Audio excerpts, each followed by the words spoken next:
In the quiet village of Eldergrove, nestled between rolling hills and ancient woods, there lived a clockmaker named Elias.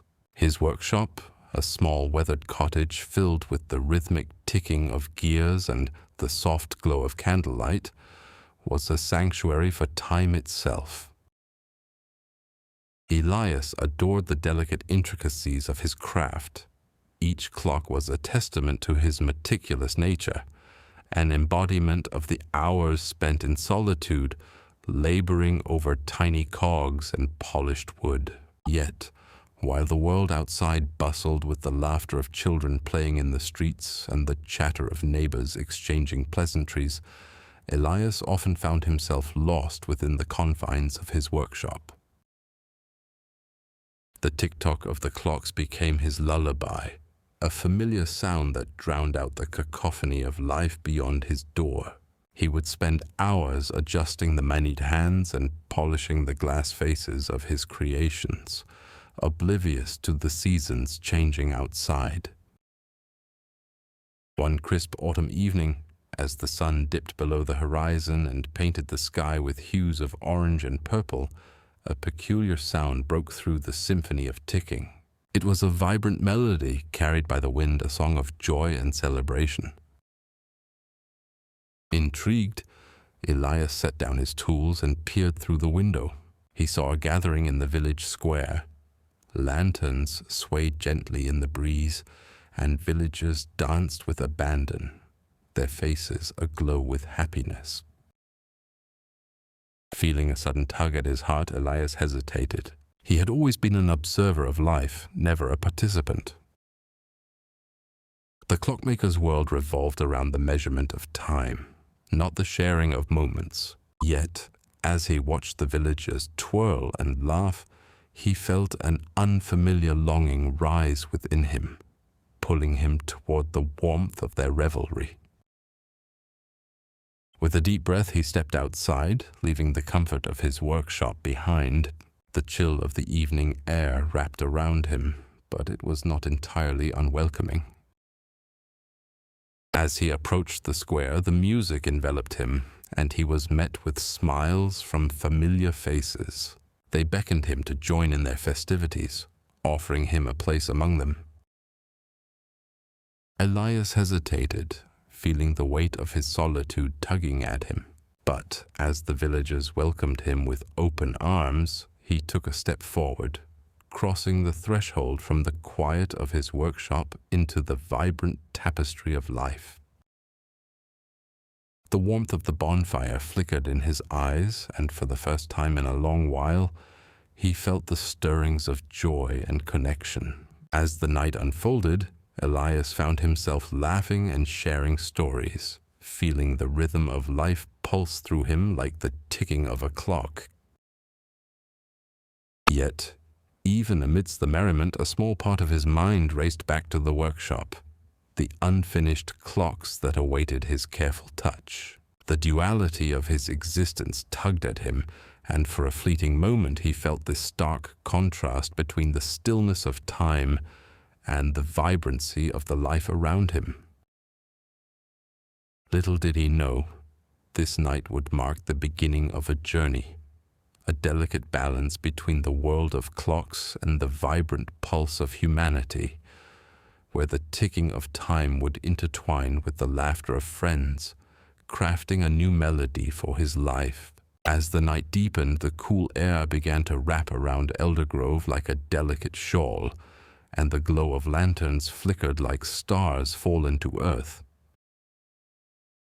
Elias, his heart beating in rhythm with the jubilant music, found himself swept into a dance, twirling with an enthusiasm he had thought long extinguished. Laughter spilled from his lips, mingling with the sounds of joy that echoed through the square, and for a moment he felt as if the weight of the ticking clocks had lifted from his shoulders. Yet, in the back of his mind, the persistent ticking of time remained, a reminder of the intricate gears and pendulums awaiting his skilled touch. He glanced toward his workshop, its silhouette dark against the starlit sky, and a twinge of guilt crept in. Was it right to indulge in merriment while his creations lay unfinished? But as the music swelled and the villagers encouraged him with beaming smiles, Elias grappled with the notion that perhaps life itself was a kind of craft, requiring not just precision but also spontaneity. As the revelry continued, an unexpected figure emerged from the crowd, a woman with hair like spun gold and eyes that sparkled with mischief. She introduced herself as Lyra, a newcomer to Eldergrove, having recently settled in the grand old manor on the outskirts of the village. Her presence was magnetic, and as she spoke, Elias felt an unfamiliar flutter in his chest. She shared tales of her travels, of distant lands and cultures, and with each word, she painted vibrant pictures that danced in Elias's mind. "Life is a clock, isn't it?" Lyra mused, her voice a melodic whisper. "Each moment a gear, each experience a tick or a tock. But what's the point of an exquisite timepiece if it sits untouched on a shelf? It needs to be wound up, to be lived." Her words hung in the air, wrapping around Elias like the warmth of a hearth, igniting a spark deep within him. Elias found himself captivated, not just by her stories, but by the way she embraced the world with open arms. In that moment, he realized that the connections he had long shied away from were not distractions. They were opportunities to weave new threads into the tapestry of his life. He shared his own passion for clockmaking, speaking animatedly about the delicate craftsmanship and the stories behind each piece. To his surprise, Lyra listened intently, her eyes wide with interest. As the festivities began to wind down, Elias felt a swell of determination. He could no longer let his passion isolate him from the world. He decided then and there to host a workshop in his cottage, inviting the villagers to come and learn the art of clockmaking. It would be a chance to share not just his skills, but also his newfound understanding of life's balance between work and play, solitude and community. With a heart full of hope, Elias turned to Lyra, who was still glowing with the remnants of the evening's joy. "Would you help me with this new endeavor?" he asked, his voice steady despite the flutter of nerves in his stomach. "I could use your adventurous spirit to breathe life into these walls." Lyra's smile was bright as the first light of dawn. "I would be honored, Elias. Together, we can turn your workshop into a hub of creativity and friendship." As they walked back to the cottage, the stars twinkled above like tiny clocks, each tick a reminder of the moments to come.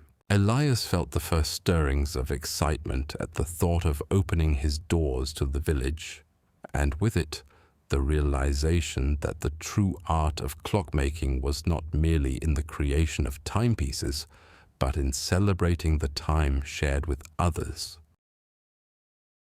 As the sun rose over Eldergrove, painting the sky in hues of amber and rose, Elias stood in his workshop, surrounded by the delicate whirring of gears and the familiar scent of polished wood. The memory of the village gathering lingered in his mind, sparking a newfound excitement within him. He could almost hear the laughter of the villagers, feel the warmth of their camaraderie. Today marked the beginning of something different, something he had long yearned for. With a determined heart, Elias began to prepare for the clockmaking workshop. He dusted off his tools, each one a reminder of countless hours spent in solitude. As he arranged the workbenches, he recalled Lyra's words, "Life is about the moments we create together."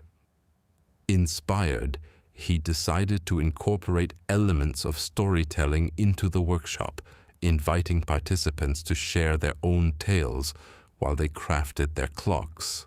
This would not just be about clockmaking, It would be about weaving connections through shared experiences. As the day of the workshop approached, Elias felt a blend of excitement and trepidation. He posted colorful announcements around the village, his heart racing as he watched villagers read the invitations with curious expressions.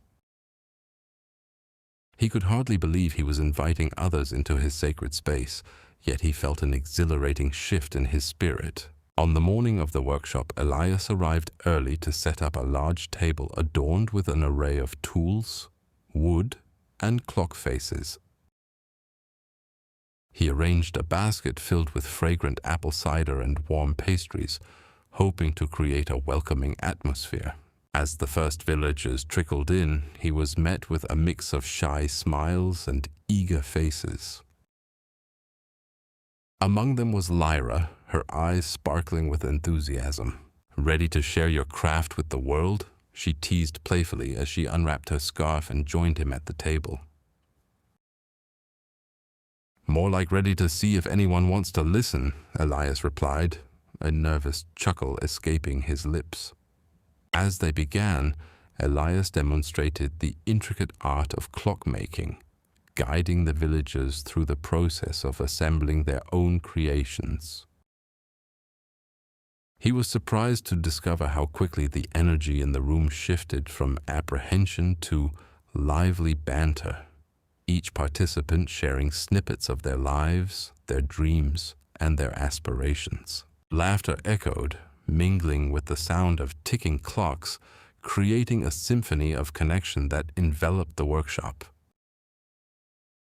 In the midst of the activity, an elderly woman named Marigold, her hands weathered but steady, caught Elias's attention. She shared a story about a clock that had belonged to her late husband, a treasured heirloom that had once marked the rhythm of their lives together.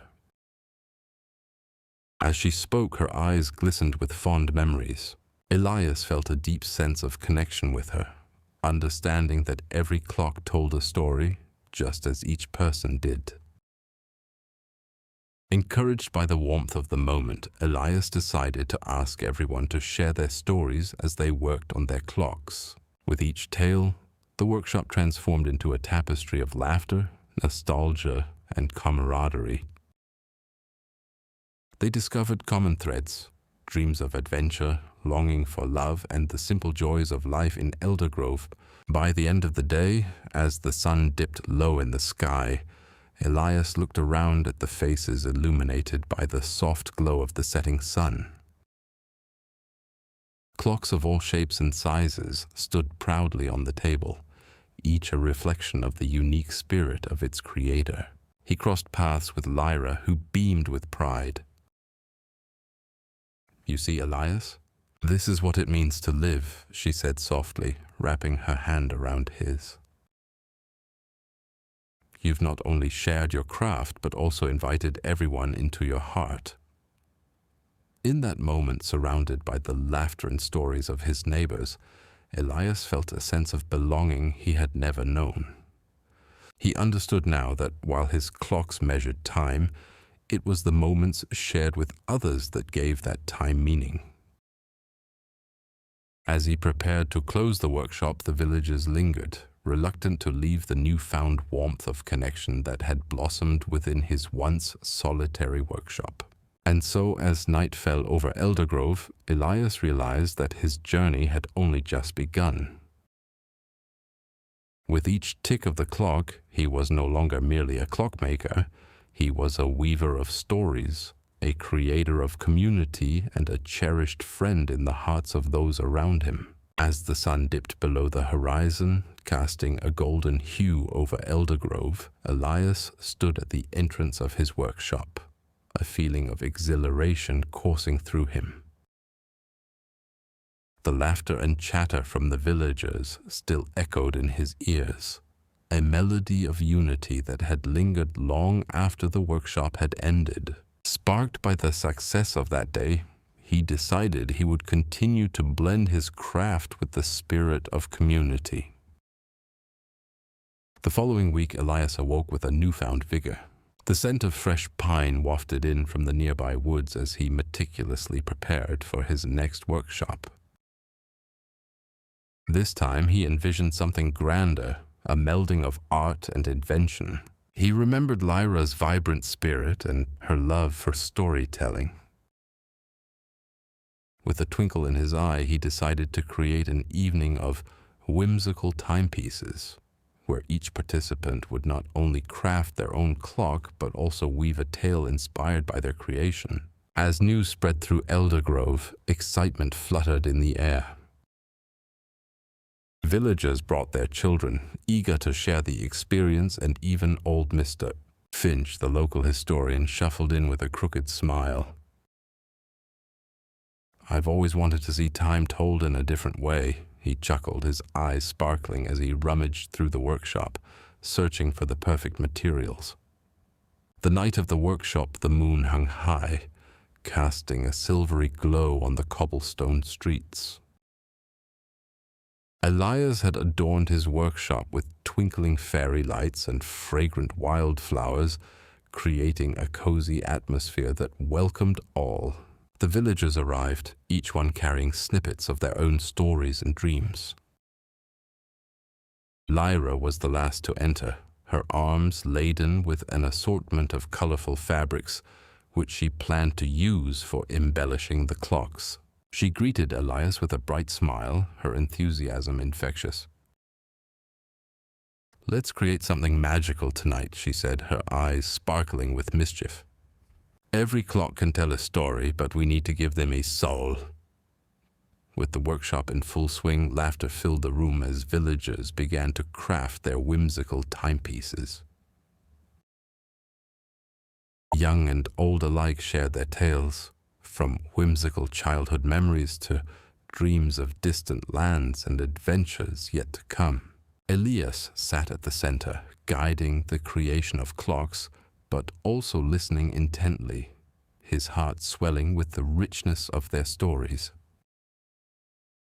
As the evening progressed, a small boy named Oliver, with tousled hair and bright, curious eyes, tugged at Elias's sleeve. "Can I make a clock that tells time for dreams?" he asked earnestly. Elias knelt beside him, intrigued. "What do you mean, Oliver?" The boy, full of conviction, replied, "It can have stars that shine when you're dreaming. And it can play music when you wake up." Touched by this imaginative idea, Elias saw an opportunity to let the workshop bloom further. He gathered everyone around and proposed a collaborative clock, one that would combine elements from each participant's creation, ultimately embodying the spirit of Eldergrove. The villagers cheered, their excitement palpable. With renewed energy, they began gathering their materials: cogs, wood slices, ribbons, and paint, each person contributing a bit of their essence to the clock. As they worked together, an unspoken bond flourished, knitting their hearts closer. The clock took shape, adorned with whimsical designs, stories engraved on its face and crafted with love. As midnight approached, Elias stood back to admire their collective masterpiece, a clock unlike any other, destined to be the heart of the village. It would not just tell time, it would remind them of the moments they shared, the stories they told, and the joy of living each day to the fullest. In that moment, Elias realized that the true magic of his craft lay not in the mechanics of clockmaking, but in the connections he fostered, the laughter shared, and the dreams ignited. With Lyra by his side, they had transformed a solitary pursuit into a celebration of life itself, reminding everyone that time, much like their stories, is best shared. As the sun dipped below the horizon, casting a golden glow over Eldergrove, Elias found himself standing outside his workshop, surveying an array of unfinished clocks that glittered with potential. The success of the whimsical timepieces workshop had ignited a spark in the village, and he could feel the pulse of creativity thrumming through the air. Not only had the villagers crafted their unique timepieces, but they had also woven their stories into the fabric of the community itself. That evening, as the last remnants of daylight faded, Elias noticed a familiar figure approaching, a small silhouette darting between the shadows. It was Oliver, the imaginative boy whose ideas had infused the previous workshop with a sense of wonder. He arrived breathless, his cheeks flushed with excitement. "Elias, I have an idea," Oliver exclaimed, his eyes sparkling with mischief. "What if we make a clock that doesn't just tell time, but tells stories too? Like a book that ticks," Elias chuckled, the sound rumbling warmly from his chest. "You mean a story clock, Oliver? That sounds quite ambitious." "Ambitious is good," Oliver replied, undeterred. "We could use pictures and words, and every hour it could tell a different part of a story. Imagine the adventures we could create." Inspired by Oliver's enthusiasm, Elias felt an idea blossoming in his own heart. What if we invited everyone to contribute a sentence or an illustration to the clock? Each hour could reveal a piece of a larger tale, one that belonged to all of us. The boy's eyes widened with delight. "Yes, we could call it the Clock of Shared Dreams. We can tell stories from all over Eldergrove." In that moment, the workshop transformed in Elias's mind from a simple clock-making space to a canvas of collective imagination. The very thought of intertwining their lives into a single narrative filled him with an exhilarating sense of purpose. Together, they began drafting a plan, sketching out ideas for the clock's design, brainstorming stories that could jump from hour to hour, each tale a reflection of their shared experiences. The next morning, Elias and Oliver rushed to the village square, eager to share their vision. As they gathered a small crowd, Lyra, Marigold, and a few others, Elias laid out the concept of the Clock of Shared Dreams. The villagers responded with enthusiasm, their imaginations igniting at the prospect of contributing to this collaborative masterpiece. Marigold offered to share a tale from her youth, recounting her adventures exploring the enchanted forest with her late husband. Lyra suggested they include snippets of childhood dreams, while others chimed in, sharing memories of love, friendship, and even whimsical fantasies. The air buzzed with excitement as ideas flew back and forth, each contribution weaving a deeper connection among them. As the sun rose higher, Elias felt a warm glow envelop him. He realized that this clock was more than just a mechanism to keep time. It embodied the essence of their community, a living chronicle of their shared lives, dreams, and stories.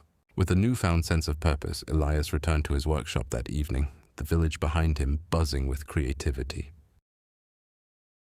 He felt the weight of both challenge and joy as he prepared to craft the intricate gears and compartments that would house the stories, each tick marking the rhythm of their collective heartbeat.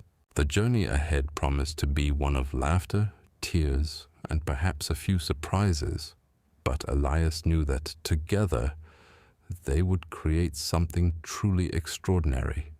A clock that not only measured time, but celebrated the timeless bond of friendship and shared dreams.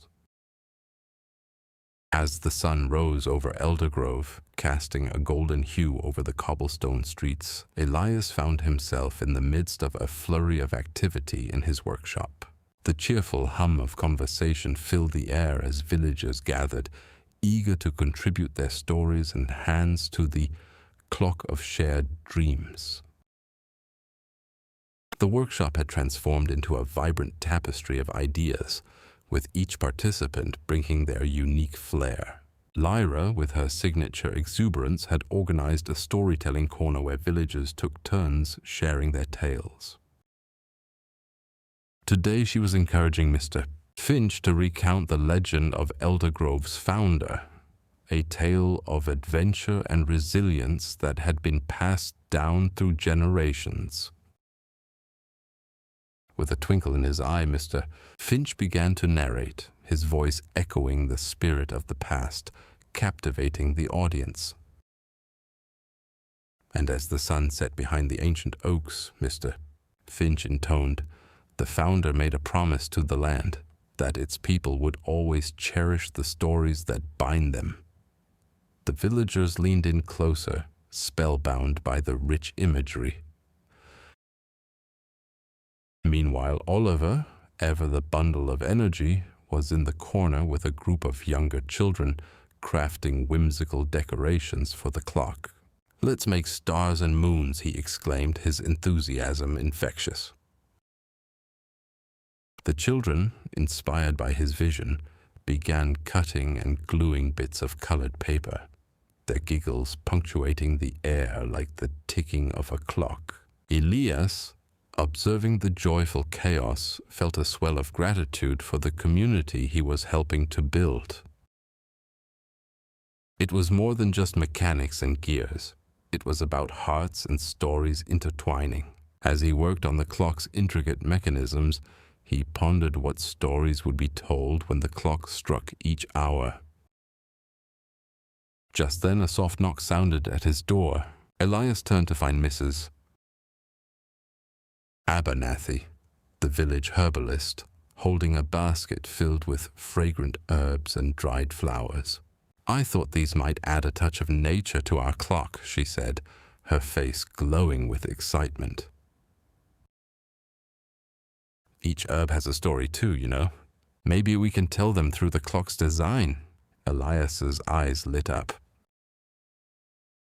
"What a wonderful idea, Mrs. Abernathy.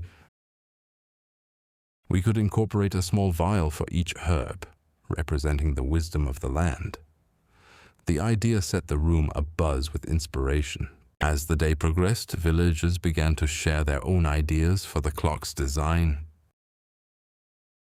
Ideas flowed like a stream, each one more imaginative than the last. They discussed the possibility of incorporating a sun that would rise and set with the changing seasons, a moon that would shimmer at night, and even a tiny bird that would sing at the top of every hour, welcoming each new story. That evening, as the sun dipped below the horizon, the workshop transformed into a warm, inviting space lit by flickering candles. The villagers sat in a circle, sharing their hopes and dreams for the clock.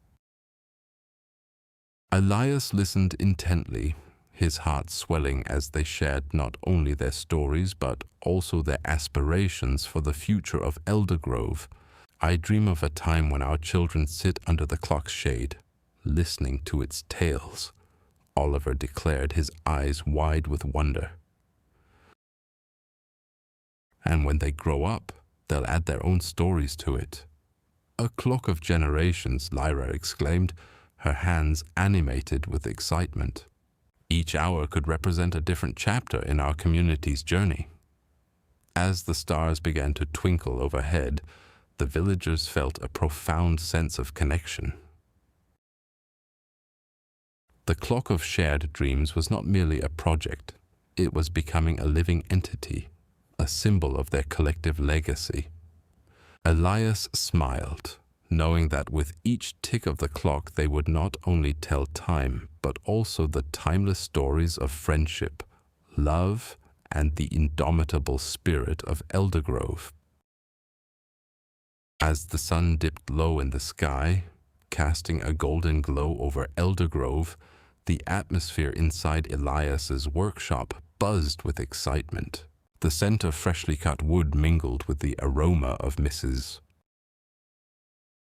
Abernathy's herbal tea, which she had brewed for the gathering.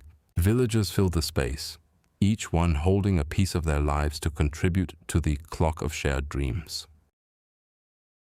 Oliver, with his boundless enthusiasm, had gathered the children of the village, each eager to share their own stories. He stood atop a sturdy stool, his eyes sparkling as he encouraged his friends to let their imaginations soar. "What if the clock could also tell us the stories of the stars?" he proposed, his voice ringing with possibility. "What if when the clock strikes midnight, it plays the lullabies of the moon?" The children gasped in awe, their minds racing with ideas. Lyra, seated among them, swiftly sketched their visions, capturing each child's imagination in strokes of charcoal. And we could incorporate colors of the sunset into the clock's face, so it changes as the day fades, she suggested, her creativity flowing effortlessly alongside the children's dreams. Meanwhile, Marigold, who had been quietly observing, leaned in with a gentle smile. "There's a tale I remember from my childhood," she began, her voice soft yet resonant. "They say the clock of Eldergrove once sang songs at dusk, stories of love and courage that lingered in the air long after the last note faded." The room fell silent, captivated by her words, as Elias's heart swelled with the weight of history and the possibilities that lay ahead. Mr. Finch, ever the chronicler of tales, nodded knowingly. "Those songs were the heartbeat of our village," he added. "We must not only remember them, but also weave them into our clock. Every tick should echo the stories of our ancestors, connecting us with those who came before." The workshop filled with laughter and chatter as ideas flowed like the bubbling brook nearby.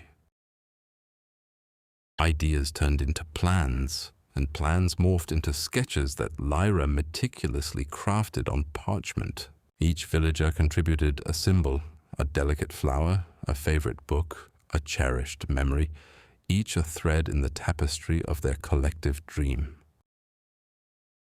As the evening crept in, Elias stood back to survey the vibrant mix of stories and artistry forming around him.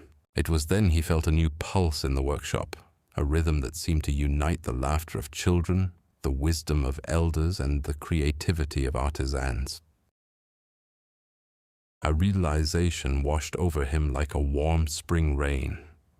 The clock of shared dreams was not just a testament to their past, it was a beacon for their future, a promise that the village of Eldergrove would always thrive on connection and collaboration. As the last rays of sunlight slipped beneath the horizon, Elias gathered everyone close. "Tomorrow," he announced, "we'll begin the first draft of our clock's design. Each one of you will play a part in shaping our village's legacy." Excitement rippled through the crowd, and they all cheered, their voices mingling in the cool evening air. But just as the joyous atmosphere reached its peak, a shadow fell across the workshop as a new figure appeared in the doorway. It was a stranger cloaked in a deep blue robe, their face obscured by the hood.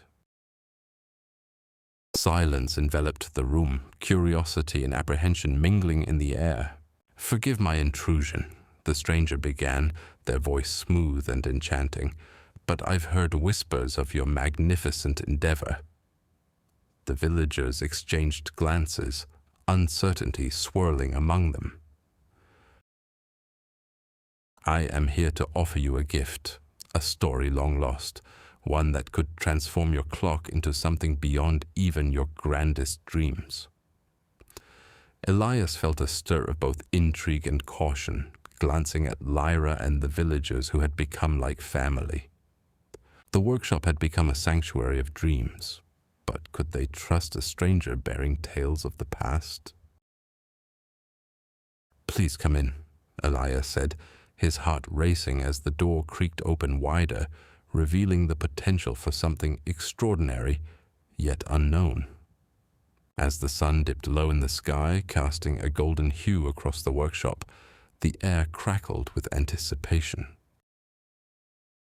The villagers, their hands busy with tools and materials, felt a shift, the atmosphere thickening with unspoken questions about the stranger's offer. Elias, Ever the anchor of calm gathered everyone's attention, his voice steady yet gentle. "Friends," he began, his eyes glinting with the warmth of the setting sun, "we've put our hearts into this clock, but perhaps the true essence of our dreams lies beyond what we've already created. The stranger story could be the spark we need to light the way forward. Let us not shy away from the unknown." Lyra stepped forward, her enthusiasm bubbling like a brook in spring.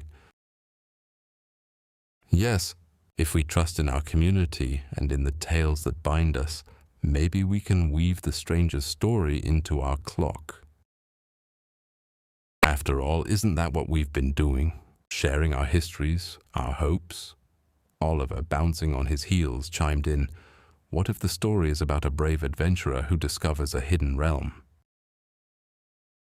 We could carve little scenes into the clock to show what happens next."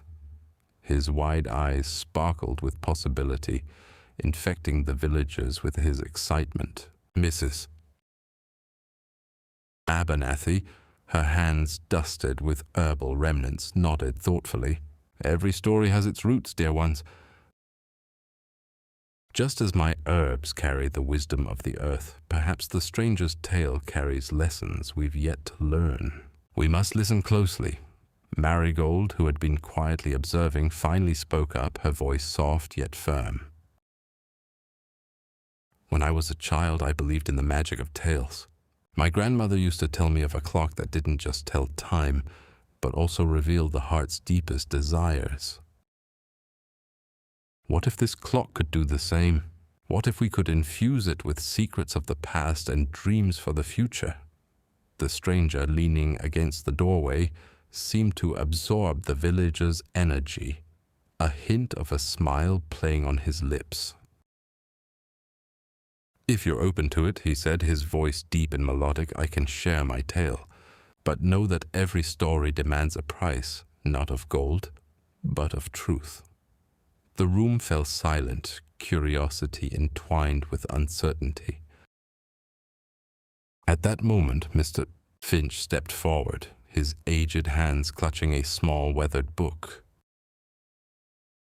"In my youth, I too encountered a traveler with a story that changed my path. It taught me the value of vulnerability and trust. Perhaps we should embrace this stranger, just as we would welcome a new chapter in our lives." Elias nodded, emboldened by Mr. Finch's wisdom. "Then let us gather around, listen closely, and share in this moment. For every tale woven into the fabric of the clock will remind us of who we are together." The villagers formed a circle, their faces illuminated by the flickering light of lanterns. The stranger stepped into the center, his presence commanding yet inviting. He began to speak, his words flowing like a river, rich with imagery and emotion, unraveling a story of lost dreams and rekindled hope. As he spoke, the clock, still a structure of gears and wood, began to pulse with life, a testament to the collective hearts and minds of Eldergrove. With each word, the villagers leaned in closer, their imaginations igniting with visions of what the clock could become. They began to visualize new designs inspired by the tale, the faces of the clock transforming into those of beloved ancestors, each hour symbolizing a lesson learned or a dream realized. As the story unfolded, the tension that had lingered in the workshop began to dissolve, replaced by a sense of unity and purpose. The stranger's tale, once seen as an enigma, now felt like a new thread woven into the tapestry of their shared experience, binding them together in unexpected ways. The sun vanished beyond the horizon, leaving a curtain of twilight, but the glow within the workshop remained vibrant. Eldergrove's spirit thrummed with renewed energy as dreams intertwined, and the clock of their shared aspirations continued to grow, ready to tick in harmony with the heartbeats of its creators. As the sun dipped low on the horizon, casting a golden hue across Eldergrove, the workshop buzzed with excitement and uncertainty.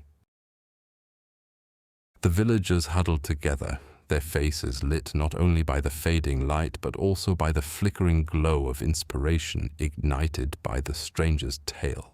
Elias stood at the center, his hands raised to draw attention. "Let us take a moment to reflect on what we have heard," he urged, his voice steady yet inviting. "This story is not merely a thread woven into the fabric of our clock. It is a mirror that reflects our hopes, our fears, and above all, our dreams." A murmur of agreement rippled through the crowd. Oliver, his eyes wide with wonder, jumped up, eager to share his thoughts. "What if we added a hidden compartment in the clock?" he suggested, his excitement bubbling over. "A place where we can store our secrets, wishes we haven't yet shared but that live in our hearts." Lyra, her sketchbook poised in her lap, nodded vigorously. "That could symbolize the dreams yet to be realized. We could even design it to only open at dawn when new possibilities arise." Finch, who had been quietly listening, leaned forward, his brow furrowed. "Ah, but what of the stories that might be forgotten? We must ensure that every dream, every wish has the chance to be told, so that our clock doesn't only mark time, but also preserves our legacy." Mrs.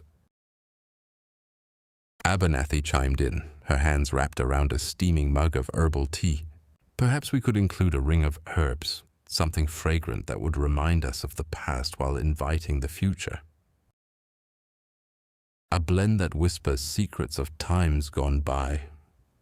The villagers exchanged glances, each pondering how to blend their ideas into a cohesive masterpiece. Just then Marigold cleared her throat. "Let me share another story," she said, her voice steady with the weight of years. "When I was a child, we had a clock that didn't just tell the time, it spoke to us. It would chime the tales of our ancestors, tales that danced around us in the night air." As she spoke, the workshop seemed to glow brighter, the tales intertwining with the dreams they were crafting.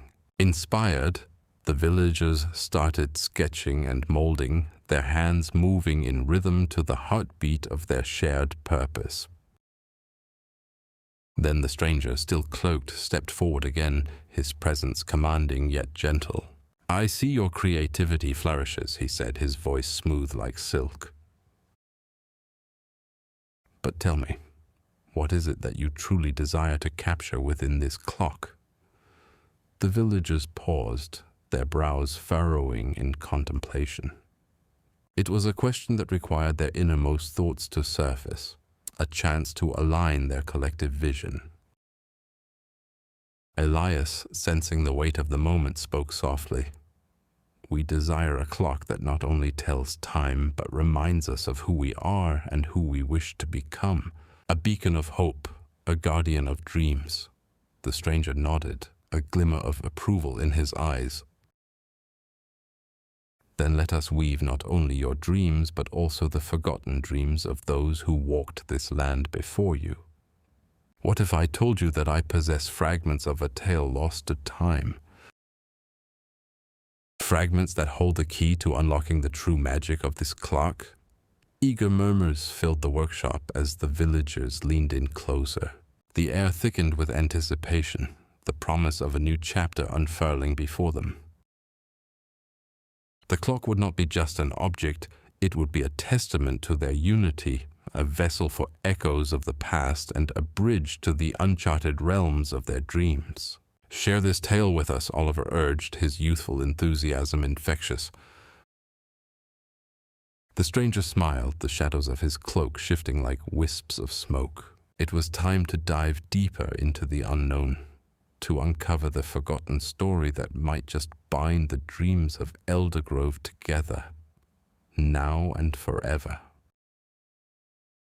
As the last rays of sunlight dipped below the horizon, Casting a golden hue across Eldergrove, the villagers gathered around the weathered oak table in the workshop, their anticipation palpable. The stranger, a tall figure cloaked in a deep indigo robe, stood before them, his eyes glimmering with secrets yet to be revealed.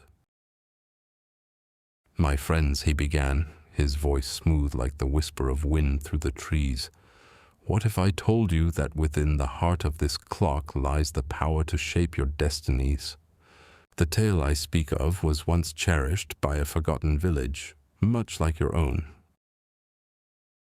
It is a tale of resilience, of dreams woven into the fabric of time." Elias leaned forward, intrigued. "What do you mean by the power to shape our destinies? How can a mere clock achieve such a thing?" The stranger smiled softly, revealing a hint of mischief in his gaze. "This is no ordinary clock, my dear Elias. It will hold not just the hours of the day, but the essence of your hopes, fears, and aspirations. Each tick will resonate with the heartbeat of Eldergrove. But to unlock its full potential, you must first gather the fragments of the tale I possess." Lyra's eyes sparkled with excitement. "What kind of fragments? How do we find them?" The stranger raised a finger, beckoning them to listen closely. "The fragments are scattered across the land, hidden in places of significance to your village. Each piece tells a part of the story. To find them, you will need to embark on a quest, one that will lead you to the heart of Eldergrove's history." Oliver bounced in his seat, his youthful energy echoing through the workshop. "Let's go on an adventure. We can explore the old ruins by the river, the ancient oak in the meadow, and even the caves on the edge of the forest, Mrs." Abernathy chuckled, her eyes twinkling with wisdom. "Ah, but be mindful, dear Oliver. These places hold memories, and sometimes they may not reveal their treasures easily. You must listen to their stories carefully." Marigold, deep in thought, suggested, "Perhaps we could also seek out the village elders. They might know of other places where memories linger. After all, the past often holds the keys to our future." Elias nodded, a sense of determination rising within him. "Then it is settled. We will split into groups, and each will explore a different location. Let us gather the fragments of our history so that we may weave them into the clock of our dreams." As the villagers began to discuss who would go where, the stranger stepped back, allowing their excitement to fill the air. He observed them with a knowing smile, for he understood that the journey ahead would not only test their resolve, but would also strengthen the bonds that united them as a community. With plans set in motion, the villagers departed the workshop under a blanket of stars. Each step they took was filled with purpose, their hearts beating in unison as they ventured into the night, ready to unearth the stories that would shape their clock and perhaps their very futures. As they walked, a gentle breeze carried the song of the crickets, a reminder of the magic that lingered in the air. Little did they know that the quest ahead would reveal not only the fragments of a lost tale, but also the hidden depths of their own dreams, and the shadows that threatened to eclipse them. As twilight deepened around them, casting a warm glow over the workshop, the villagers gathered around a large map spread out on the wooden table, the edges frayed and worn from years of use. Elias, with a spark of enthusiasm in his eyes, pointed to a spot in the nearby Whispering Woods. "Our first destination should be the ancient oak tree," he suggested. "Legend has it that its roots cradle the memories of those who have passed through Eldergrove. If we're seeking fragments, that might be a place where echoes of dreams linger." Oliver, practically bouncing in his seat, quickly blurted out, "And I bet the tree has stories of the past, We could listen and maybe even find a fragment hidden within its bark. His enthusiasm was infectious, and the villagers nodded in agreement, their spirits lifted by the thought of uncovering the wisdom of their ancestors. Not only that, Lyra chimed in, her artistic mind racing with possibilities. What if we collected pieces of its fallen leaves?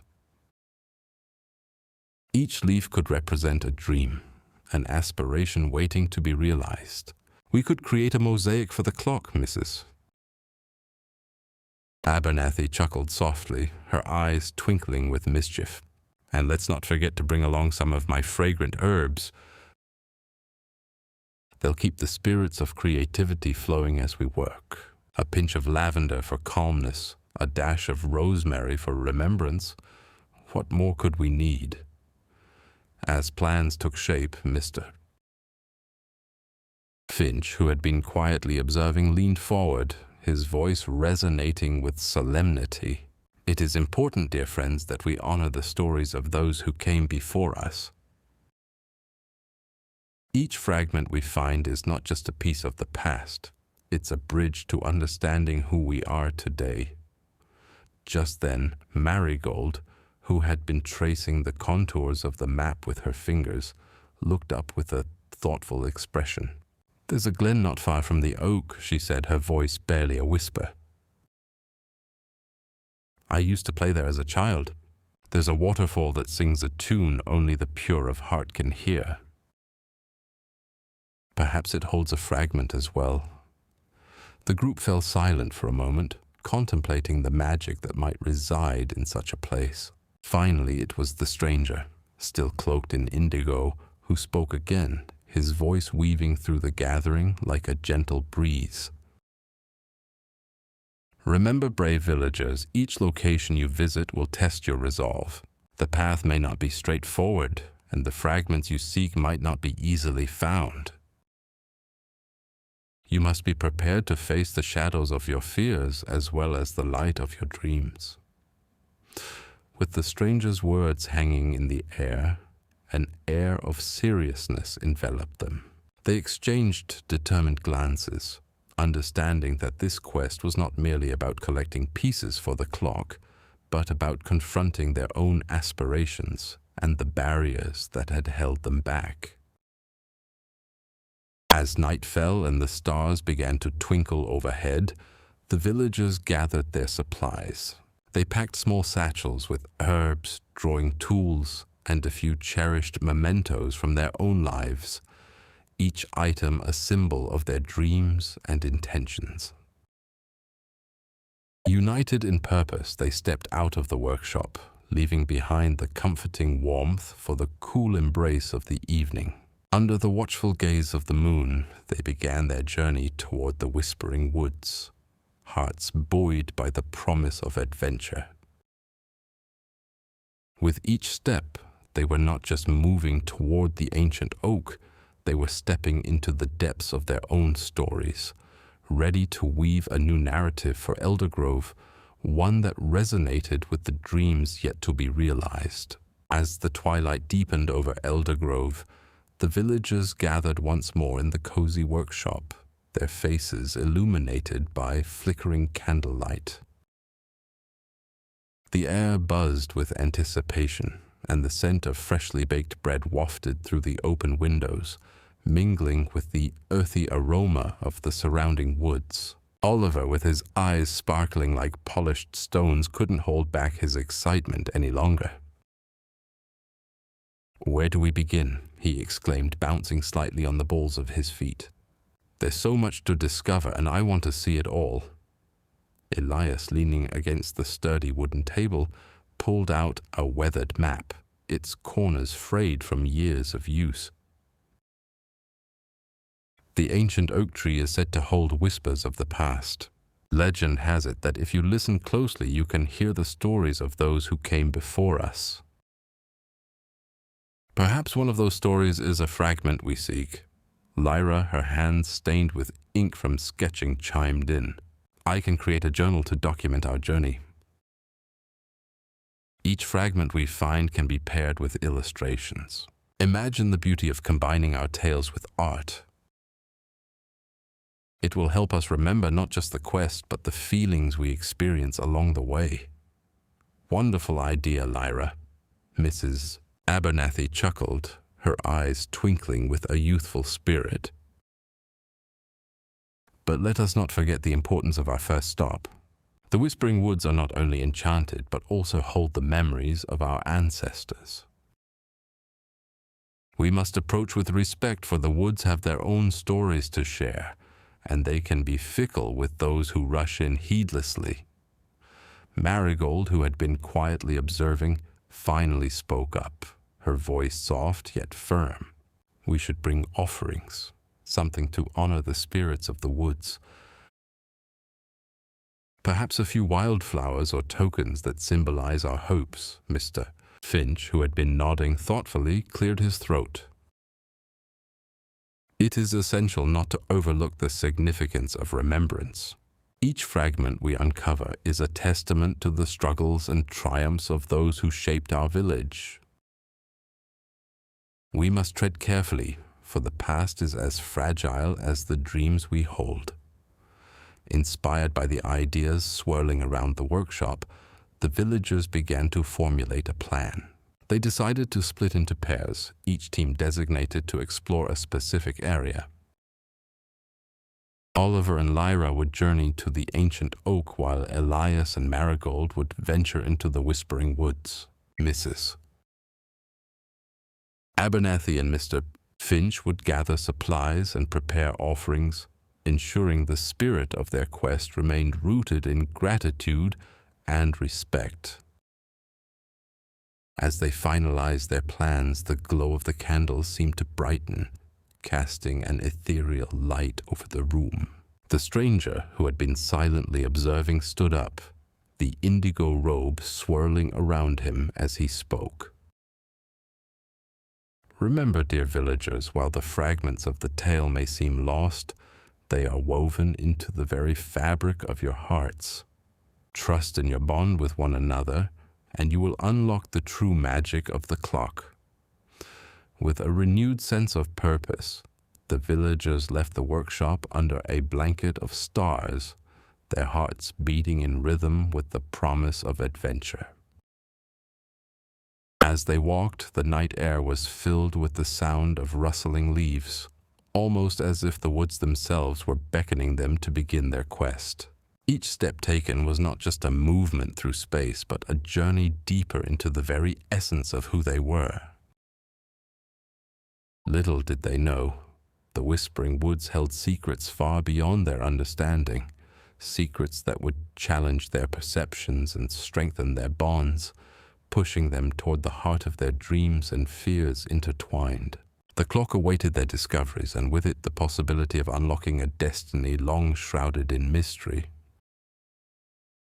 As the sun began to dip below the horizon, casting a golden hue over Eldergrove, the villagers gathered their supplies, excitement dancing in the air. Elias clapped his hands together, his voice ringing with determination as he gathered everyone's attention. All right, everyone, let's not lose sight of what lies ahead. He gestured towards the entrance of the Whispering Woods, where shadows stretched and trees whispered secrets. Remember, we're not just searching for fragments of our past, we're also here to weave our stories into the fabric of our community. Oliver nodded enthusiastically, his eyes gleaming. The ancient oak tree is just the beginning. I can already picture the tales it holds. Let's find something truly magical. Lyra, sketchbook in hand, began to doodle the silhouettes of her friends against the backdrop of the woods, capturing their spirits before the adventure even began. I'll illustrate our findings. Each story deserves to be immortalized in art, just like the memories that created them. Mrs. Abernathy observed from the side, a faint smile playing on her lips. Creativity is a bridge to the past, dear ones. But remember to listen as much as you speak. The woods have a language of their own. Marigold, her fingers delicately twirling a strand of hair, stepped forward. "We should bring offerings for the spirits," she suggested softly. "A handful of wildflowers, perhaps? Or stones that hold our wishes. They might guide us as we explore, Mr. Finch, who had been quietly pondering, chimed in. "Honoring the spirits is vital indeed, but we must also prepare ourselves for the unexpected. The woods can be unpredictable." He glanced at the figure in indigo who stood at the edge of their gathering. "We've heard warnings." The stranger stepped closer, his cloak billowing gently in the evening breeze. "You are right to heed my words. The woods possess wisdom, but also tests of heart and spirit. Prepare yourselves not just for what you may find, but for what you may become." As if to emphasize his point, a sudden rustle echoed from the thicket. The villagers turned, hearts racing as a small fox emerged, its fur glistening in the twilight. With a curious glance at the group, it darted off into the depths of the woods as if beckoning them to follow. Elias took a deep breath, feeling the weight of the moment. "Let's not be afraid," he urged, "for every adventure brings its own magic. Ready your hearts and your minds, friends. We shall honor the past, embrace the present, and discover the unknown." With that, the group split into their pairs, each filled with a sense of purpose and a hint of trepidation. Marigold and Oliver ventured deeper into the woods, following the trail left by the fox, while Lyra and Elias moved toward the towering ancient oak, its gnarled branches silhouetted against the deepening sky. As they walked, the whispers of the woods grew louder, filling the air with a melody that spoke of ancient times and forgotten dreams. Each step felt like a dance between the past and the present, and the very essence of Eldergrove seemed to pulse around them. Meanwhile, Mrs. Abernathy and Mr. Finch took a different route, seeking a glen rumored to be a gathering place for the spirits. As they walked, the elder shared tales of their village's history, her voice weaving through the twilight like a warm blanket. "Remember, dear Finch, every tree has its story, and every story has its lessons." The adventure had only just begun, and the magic of the Whispering Woods awaited them, ready to reveal fragments of their history, and perhaps the secrets within themselves. As the first stars twinkled to life above, the promise of discovery shimmered like fireflies in the night, urging them forward into the enchanting embrace of the unknown. As the sun began its slow descent, casting a golden hue over Eldergrove, Oliver, Elias, and Lyra stood at the edge of the Whispering Woods, their hearts racing with anticipation. The air buzzed with the laughter of children playing in the village square, but the call of adventure was far too strong to resist. "Did you hear that?" Lyra asked, tilting her head as a gentle breeze rustled the leaves overhead. The woods seemed to whisper secrets, beckoning them closer, as if the very trees were alive with stories yet to be told. Elias unfolded his weathered map, tracing the path with his finger. "According to this," he said, looking up at Oliver and Lyra, "the ancient oak lies deep within, past the brook where the moonlight dances on the water. We should stick together, but perhaps we can each find something to offer to the spirits." Oliver grinned, his eyes sparkling with mischief. "Let's make it a contest. Whoever finds the most interesting offering will get to decide what we do at the oak. I'll find something extraordinary, just you wait." As they ventured deeper into the woods, the familiar sounds of the village faded, replaced by the soft rustling of leaves and the distant call of a nightingale.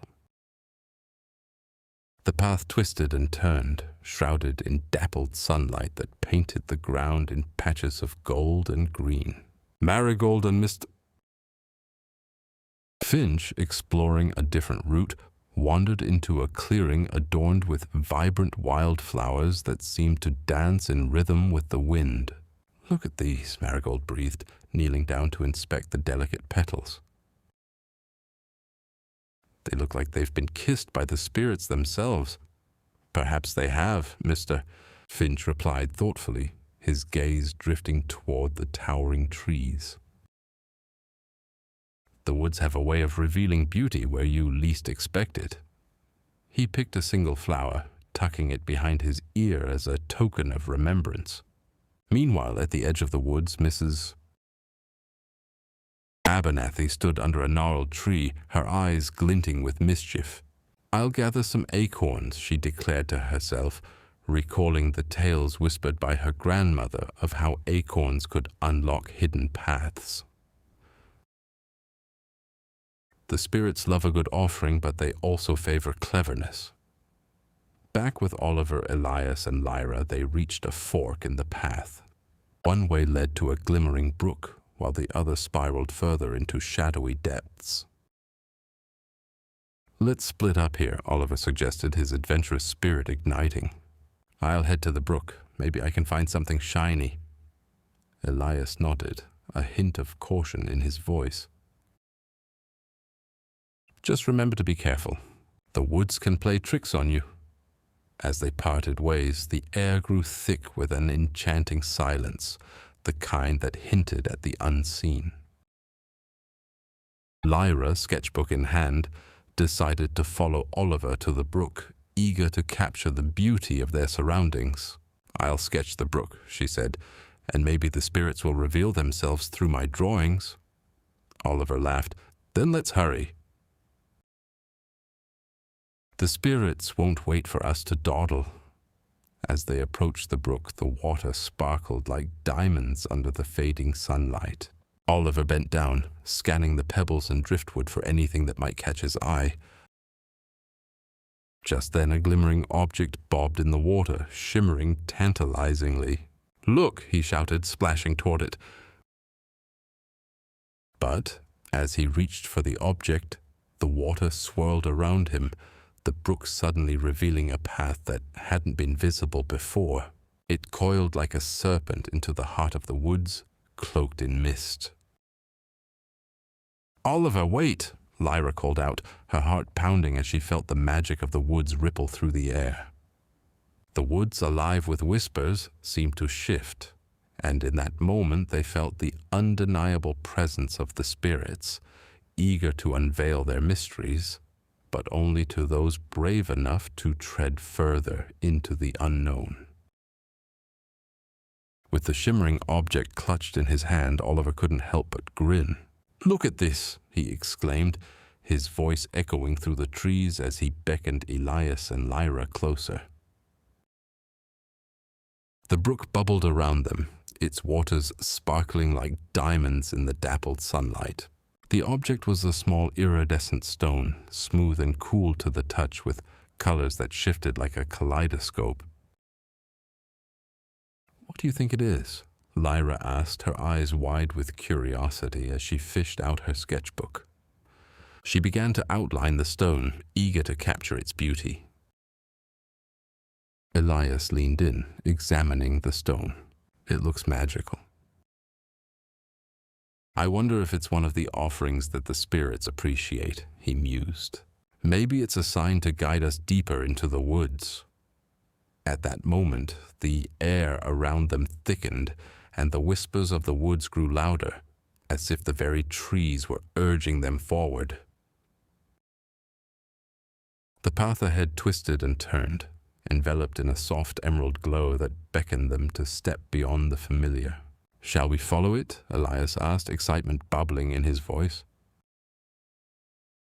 "Definitely," Oliver replied, practically bouncing on his feet. "I'm sure we'll find something amazing." As they ventured along the trail, the trio was suddenly met with an unexpected sight. A circle of ancient stones, each one covered in moss and adorned with intricate carvings. The stones stood tall and proud, forming a sacred space that pulsed with energy. The air felt charged, and the whispers seemed to lull into a gentle melody. Elias approached the stones, running his fingers over the carvings. "These look like they tell a story," he said, studying them intently. "Maybe they're about those who came before us?" As Lyra sketched the stones, she noticed something peculiar. In the center of the circle lay a small weathered book, its cover embossed with the same swirling designs as the stones. "What if this is a journal of someone who explored the woods ages ago?" she suggested, her heart racing at the thought of uncovering a forgotten tale.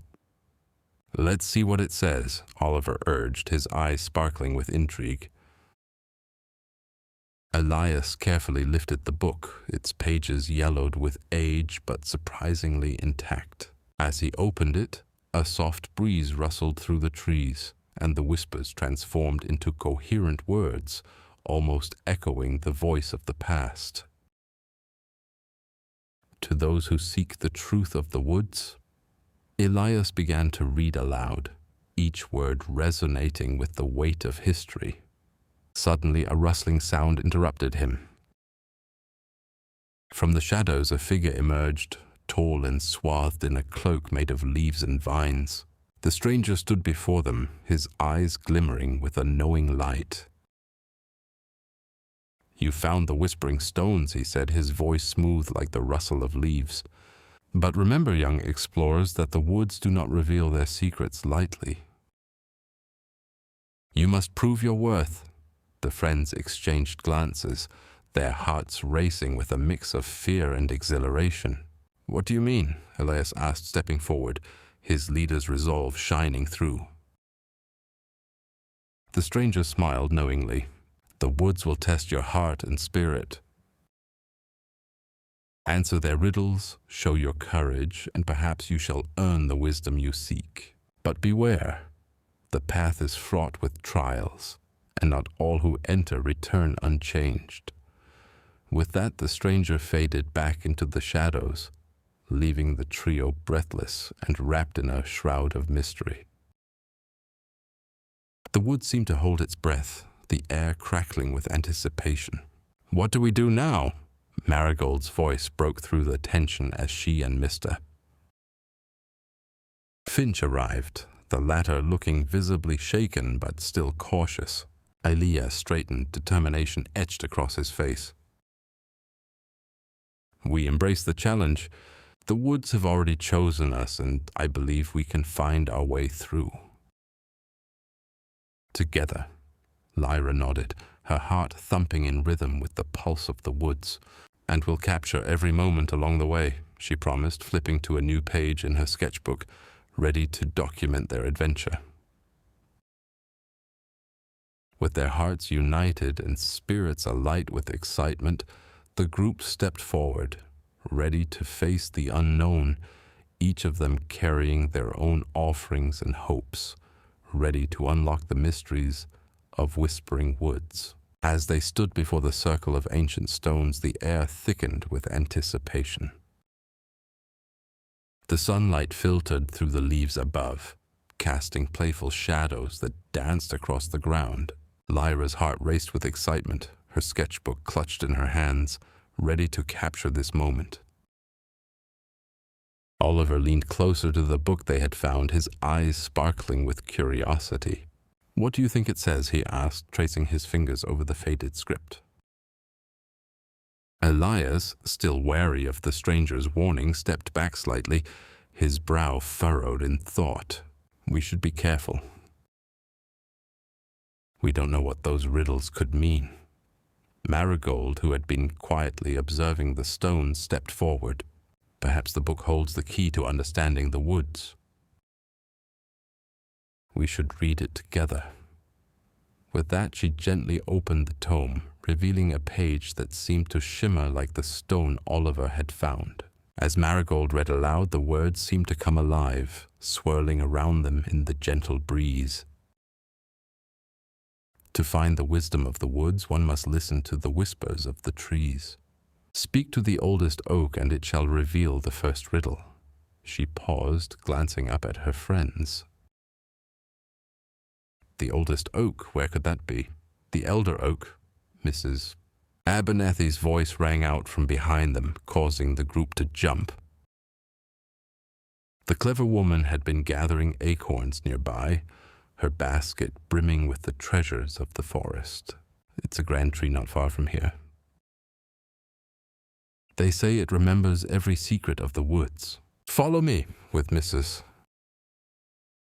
Abernethy leading the way. The group moved deeper into the whispering woods, their footsteps muffled by the carpet of moss beneath them. The whispers grew louder, intertwining with the rustle of leaves as if urging them onward. As they approached the elder oak, its gnarled branches reached toward the sky like ancient arms. The tree stood majestic, its trunk wide and welcoming, and its leaves shimmered with a golden hue. They gathered around it, and the air felt charged with energy. "Elder oak," Marigold called softly, "we seek your wisdom." A deep, rumbling voice emerged from the trunk, reverberating through the air. "Brave souls who seek the truth, answer my riddle, and I shall grant the path to your journey. What has roots as nobody sees, is taller than trees, up it goes, and yet never grows." The friends exchanged glances, their minds racing with possibilities. Oliver's face lit up as he blurted out, "A mountain!" The elder oak shuddered slightly, the leaves rustling in approval. "You speak wisely, young adventurer." "You have passed the first test." A low creaking sound echoed, and the ground trembled gently beneath their feet. "Follow the path that opens before you. But remember, the deeper you go, the greater the challenges shall become." With that, a narrow path revealed itself, winding through the thicket, lined with luminous flowers that seemed to beckon them forward. The air was thick with the scent of wild berries and damp earth, a reminder of the forest's bounty. As they ventured down the path, Oliver's excitement bubbled over. "I can't wait to see what's next. Maybe a dragon or a hidden treasure?" Elias chuckled softly, his concern easing.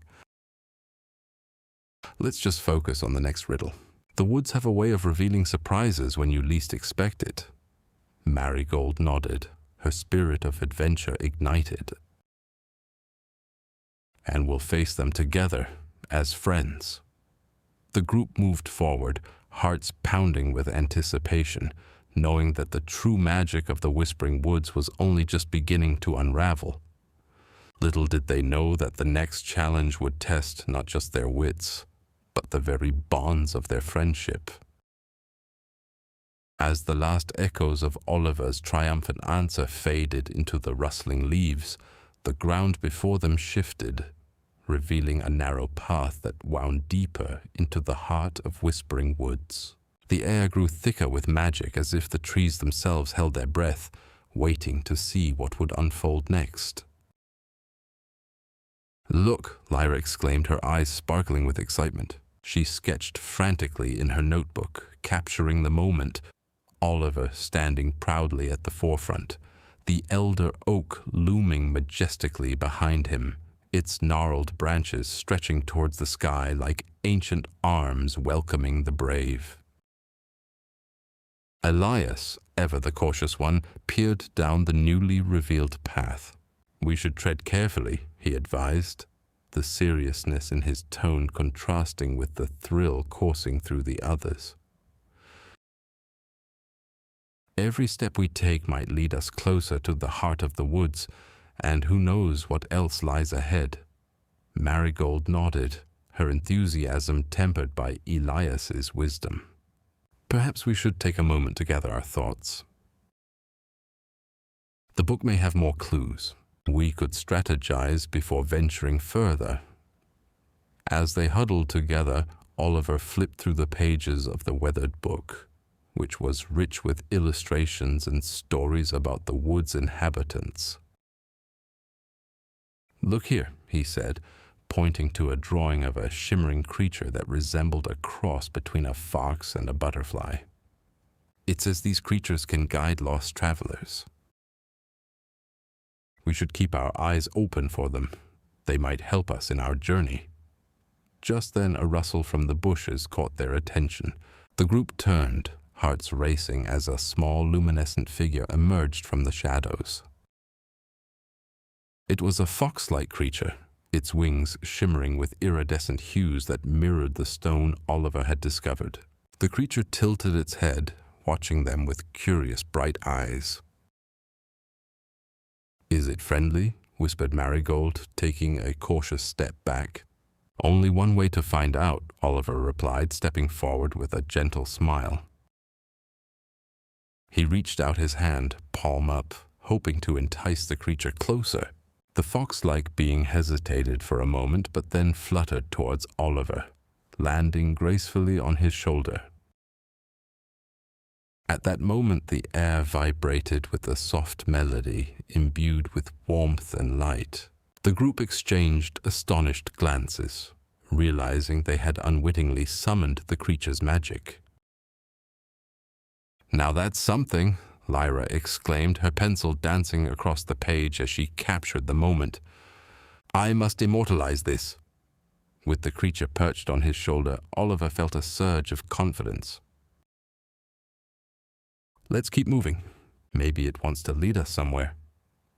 Elias sighed but followed, knowing the journey ahead would be fraught with uncertainty. As they proceeded down the path, the woods shifted around them. The trees whispered secrets, the flowers glowed brighter, and the air was thick with the scent of adventure. Suddenly the path opened up into a sunlit glade, where the light danced upon a small pond. In its depths, they could see strange, colorful fish weaving through the weeds, each fish shimmering with the same hues as the iridescent stone. "Look at that!" Marigold exclaimed, her eyes wide with wonder. "It's like the stone has come to life."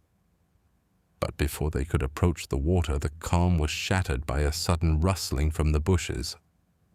The group turned to see the cloaked stranger emerging once more, his face obscured by shadows. "You have come far," he said in a voice that carried both authority and menace. "But your journey is only just beginning." "What do you mean?"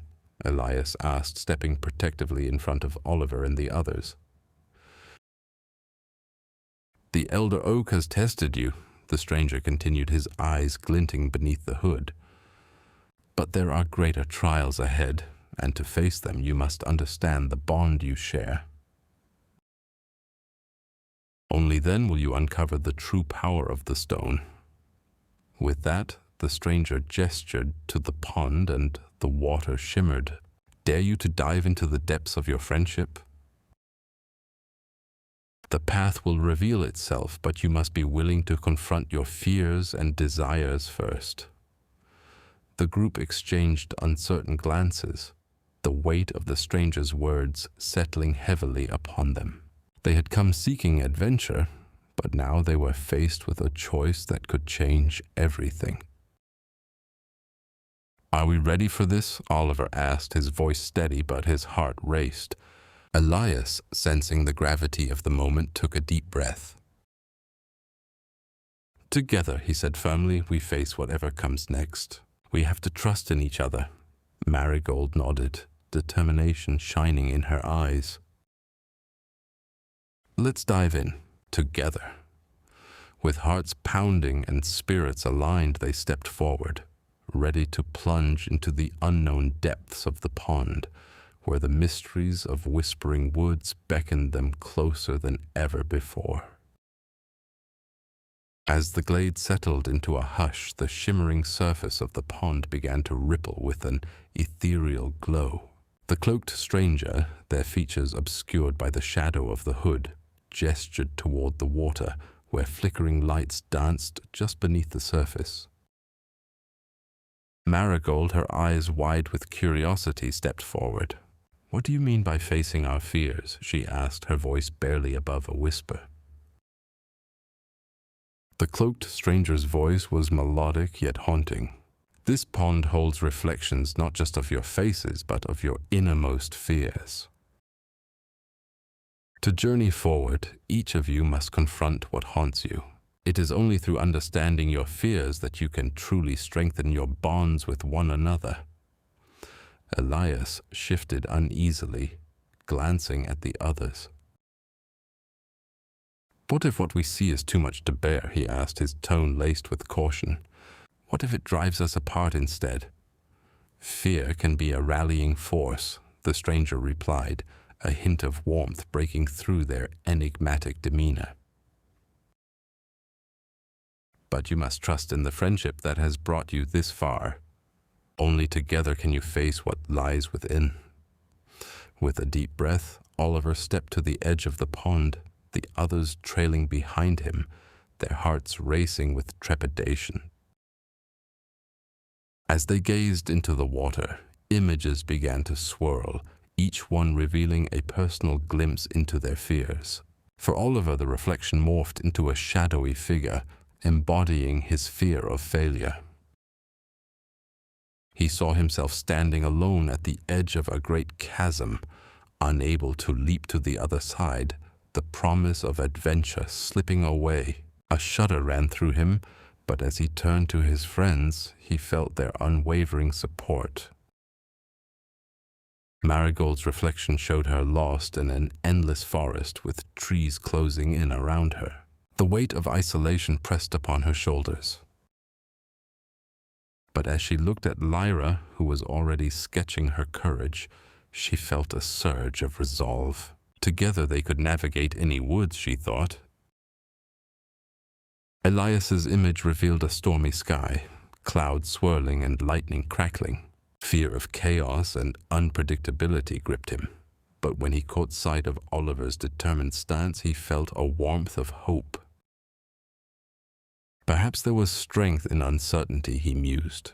Lyra's reflection was different. It showed her standing before an audience, frozen in fear, unable to share her art.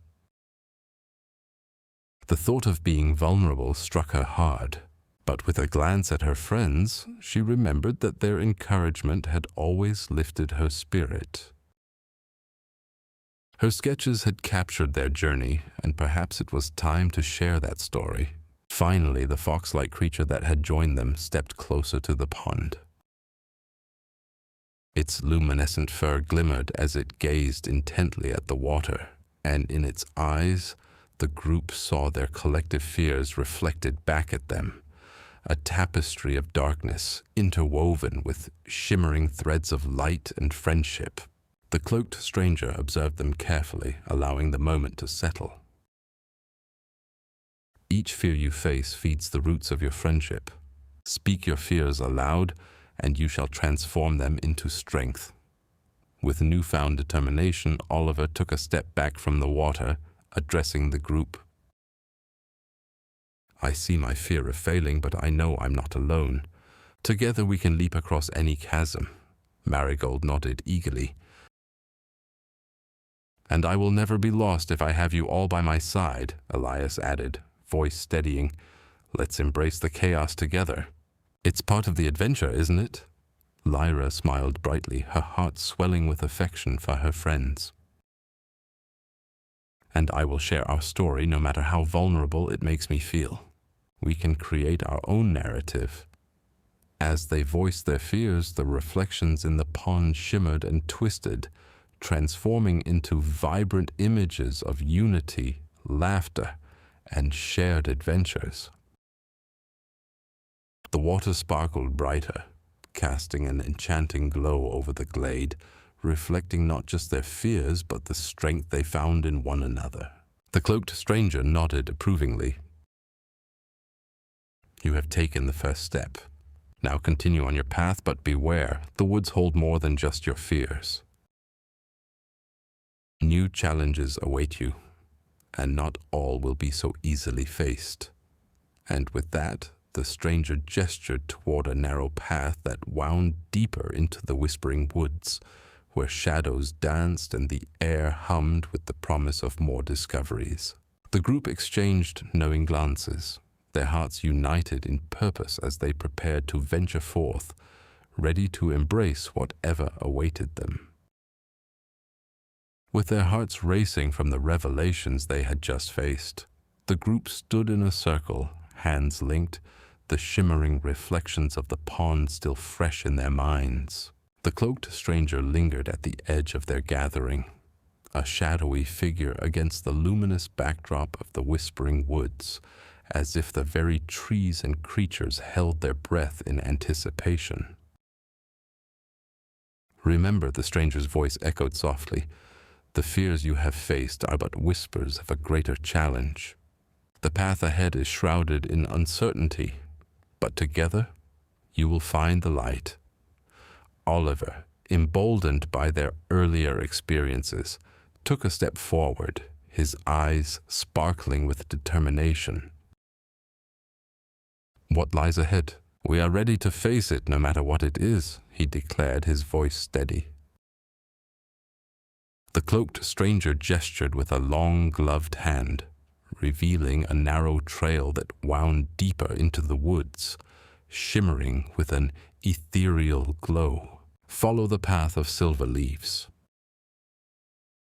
Each leaf holds a memory of your greatest fears, but also the strength you have found in each other. Keep your hearts open and trust in the magic of friendship." Marigold shivered slightly, her instinct to retreat surfacing as she peered down the path. "What if we lose ourselves? What if we can't find our way back?" she whispered, her voice barely audible over the soft rustling of the leaves above. Elias squeezed her hand reassuringly. "We won't lose each other. We've come too far to turn back now." He glanced at the fox-like creature, which swirled playfully around their feet, its luminescent fur casting a gentle glow on their faces. It seemed to nod in agreement, urging them to embrace the adventure. Lyra, who had been lost in thought, suddenly stepped forward, her creativity ignited by the challenge. "What if we turn our fears into stories? Each step we take can be a new chapter, a way to express what we feel. We can paint our fears into something beautiful," she suggested, her eyes brightening with inspiration. With renewed energy, the group began to walk down the path of silver leaves, the ground beneath their feet crackling with magic. As they ventured deeper, the trees began to whisper louder, their voices weaving tales of bravery and bond. Shadows danced around them, flickering like fireflies, creating an enchanting atmosphere that both thrilled and unnerved them. Suddenly they came to a clearing bathed in moonlight, where a magnificent tree stood at the center, its bark shimmering like silver, and its leaves glowing with an otherworldly light. The fox-like creature darted ahead, beckoning them to approach. "This is the Tree of Echoes," the cloaked stranger explained, stepping into the light. "Here you will confront the most profound fears that linger within you. Touch the trunk, and it will reveal what you need to face. But remember, the truth may not always be easy to bear." Oliver stepped forward first, bravely placing his hand against the cool bark. Immediately a vision flickered before him, a landscape filled with failure and disappointment, dark clouds swirling ominously. The image shifted, revealing his friends standing in silence, their faces reflecting sorrow. The weight of responsibility bore down on him, and the fear of letting them down surged through him. Yet, as he focused on the vision, he felt Marigold's hand on his shoulder, her presence a grounding force. "You are not alone, Oliver. We believe in you," she said softly, and the clouds began to part, letting rays of light filter through. Next, Marigold approached the tree, her heart racing. As her fingers brushed the bark, a cascade of memories flooded her mind. Times when she felt invisible, times she had pulled away from her friends. But amidst the shadows, she heard Lyra's laughter and felt the warmth of Elias's protection. "I'm here," she whispered, feeling the strength of her friends envelop her like a warm embrace. One by one they faced the tree of echoes, confronting their innermost fears and drawing strength from the bonds they had forged. Each revelation wove their stories together, illuminating the path ahead with hope and resilience. As the last of them finished, the tree shimmered, and suddenly a vibrant flower bloomed at its base, a symbol of their unity, a testament to their journey. The cloaked stranger smiled, the air thick with magic and anticipation. "Your bonds are stronger than any fear."